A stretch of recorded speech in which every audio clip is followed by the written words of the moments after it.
السلام علیکم دوستو، آج کا عنوان ہے ابرہہ کا انجام۔ ابرہہ کے ہاتھی کو اٹھانے کی مسلسل کوشش کی جا رہی تھی کہ اچانک سمندر کی طرف سے ان کی طرف اللہ تعالیٰ نے ابابیلوں کو بھیج دیا۔ وہ ٹڈیوں کے جھنڈ کی طرح آئے۔ دوسری طرف عبد المطلب مکہ میں داخل ہوئے، حرم میں پہنچے اور کعبہ کے دروازے کی زنجیر پکڑ کر ابرہہ اور اس کے لشکر کے خلاف فتح کی دعا مانگی۔ ان کی دعا کے الفاظ یہ تھے: اے اللہ، یہ بندہ اپنے قافلے اور اپنی جماعت کی حفاظت کر رہا ہے تو اپنے گھر یعنی بیت اللہ کی حفاظت فرما۔ ابرہہ کا لشکر فتح نہ حاصل کر سکے، ان کی طاقت تیری طاقت کے آگے کچھ بھی نہیں۔ آج سلیب کامیاب نہ ہو۔ سلیب کا لفظ اس لیے بولا کہ ابرہہ عیسائی تھا اور سلیب کو عیسائی اپنے نشان کے طور پر ساتھ لے کر چلتے ہیں۔ اب انہوں نے اپنی قوم کو ساتھ لیا اور ہرا پہاڑ پر چڑھ گئے، کیونکہ ان کا خیال تھا وہ ابرہہ کا مقابلہ نہیں کر سکیں گے۔ اور پھر اللہ تعالیٰ نے پرندوں کے جھنڈ بھیج دیے۔ یہ پرندے چڑیا سے قدرے بڑے تھے۔ ان میں سے ہر پرندے کی چونچ میں پتھر کے تین ٹکڑے تھے۔ یہ پتھر پرندوں نے ابرہہ کے لشکر پر گرانے شروع کیے۔ جو ہی یہ پتھر ان پر گرے، ان کے ٹکڑے ٹکڑے ہو گئے، بالکل اسی طرح جیسے آج کسی جگہ اوپر سے بم گرایا جائے تو جسموں کے ٹکڑے ہو جاتے ہیں۔ ابرہہ کا ہاتھی محمود البتہ ان کنکریوں سے محفوظ رہا، باقی سب ہاتھی تہس نہس ہو گئے۔ یہ ہاتھی 13 عدد تھے، سب کے سب کھائے ہوئے نحوست کے مانند ہو گئے، جیسا کہ سورۃ الفیل میں آتا ہے۔ ابرہہ اور اس کے کچھ ساتھی تباہی کا یہ منظر دیکھ کر بری طرح بھاگے، لیکن پرندوں نے ان کو بھی نہ چھوڑا۔ ابرہہ کے بارے میں طبقات میں لکھا ہے کہ اس کے جسم کا ایک ایک عضو الگ ہو کر گرتا چلا گیا، یعنی وہ بھاگ رہا تھا اور اس کے جسم کا ایک ایک حصہ الگ ہو کر گر رہا تھا۔ دوسری طرف عبد المطلب اس انتظار میں تھے کہ کب حملہ ہوتا ہے، لیکن حملہ آور جب مکے میں داخل نہ ہوئے تو وہ حالات معلوم کرنے کے لیے نیچے اترے۔ مکے سے باہر تب انہوں نے دیکھا سارا لشکر تباہ ہو چکا ہے۔ خوب مال غنیمت ان کے ہاتھ لگا، بے شمار سامان ساتھ آیا، مال میں سونا چاندی بھی بے تحاشا تھا۔ لشکر میں سے کچھ لوگ ایسے بھی تھے جو واپس نہیں بھاگے تھے، یہ مکے میں رہ گئے تھے۔ ان میں ابرہہ کے ہاتھی کا مہاوت بھی تھا جو محمود کو آگے لانے میں ناکام رہا تھا۔ ہمارے نبی حضرت محمد صلی اللہ علیہ وآلہ وسلم اس واقعے کے چند دن بعد پیدا ہوئے۔ آپ جس مکان میں پیدا ہوئے وہ صفا پہاڑی کے قریب تھا۔ حضرت کعب احبار رضی اللہ تعالیٰ عنہ روایت کرتے ہیں کہ میں نے تورات میں پڑھا تھا کہ رسول اللہ صلی اللہ علیہ وآلہ وسلم کی پیدائش مکے میں ہوگی۔ یہ کعب پہلے یہودی تھے، اس لیے تورات پڑھا کرتے تھے۔ دنیا میں آتے ہی حضور صلی اللہ علیہ وآلہ وسلم روئے۔ حضرت عبد الرحمن بن عوف رضی اللہ تعالیٰ عنہ کی والدہ کہتی ہیں کہ جب حضرت آمنہ کے ہاں ولادت ہوئی تو میں وہاں موجود تھی۔ آپ صلی اللہ علیہ وآلہ وسلم میرے ہاتھوں میں آئے، یہ غالباً دایا تھیں، ان کا نام شفا تھا۔ فرماتی ہیں جب آپ میرے ہاتھوں میں آئے تو روئے۔ آپ کے دادا عبد المطلب کو آپ کی ولادت کی اطلاع دی گئی۔ وہ اس وقت خانہ کعبہ کا طواف کر رہے تھے۔ اطلاع ملنے پر گھر آئے، بچے کو گود میں لیا۔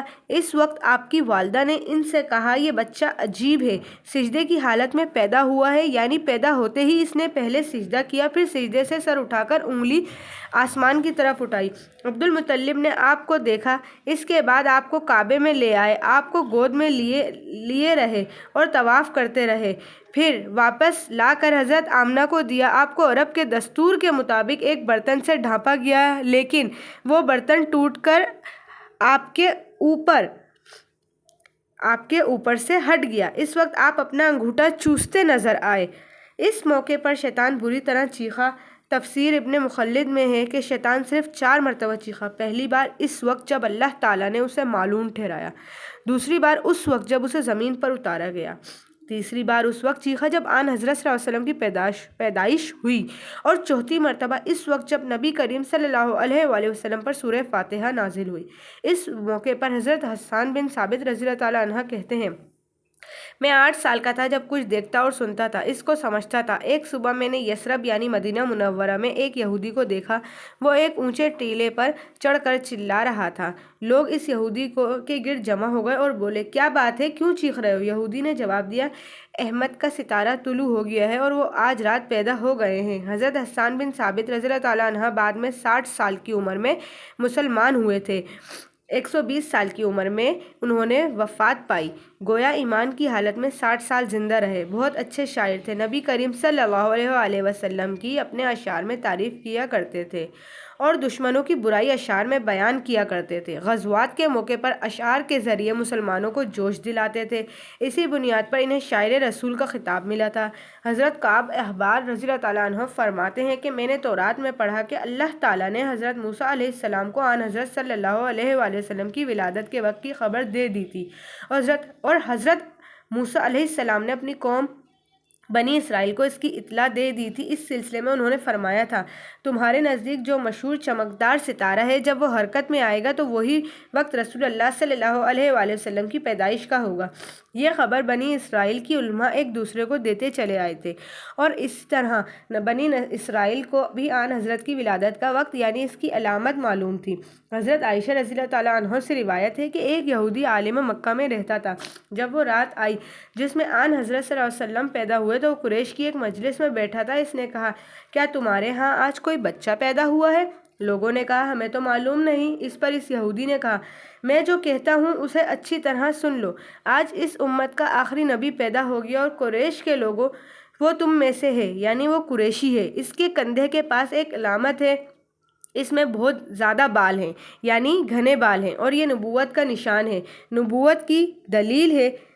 اس بچے کی ایک علامت یہ ہے کہ وہ 2 رات تک دودھ نہیں پیے گا۔ ان باتوں کا ذکر اس کی نبوت کی علامت کے طور پر پرانی کتب میں موجود ہے۔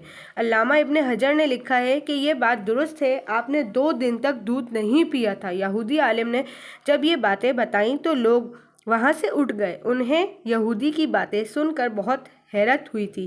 جب وہ لوگ اپنے گھروں میں پہنچے تو ان میں سے ہر ایک نے ان کی باتیں اپنے گھر کے افراد کو بتائیں۔ عورتوں کو چونکہ حضرت آمنہ کے ہاں بیٹا پیدا ہونے کی خبر ہو چکی تھی، اس لیے انہوں نے اپنے مردوں کو بتایا، ذرا چل کر مجھے وہ بچہ دکھاؤ۔ لوگ اسے ساتھ لیے حضرت آمنہ کے گھر کے باہر آئے، ان سے بچہ دکھانے کی درخواست کی۔ آپ نے بچے کو کپڑے سے نکال کر انہیں دے دیا۔ لوگوں نے آپ کے کندھے پر سر سے کپڑا ہٹایا۔ یہودی کی نظر جو ہی مہر نبوت پر پڑی وہ فوراً بے ہوش ہو کر گر پڑا۔ اسے ہوش آیا تو لوگوں نے اس سے پوچھا، تمہیں کیا ہو گیا تھا؟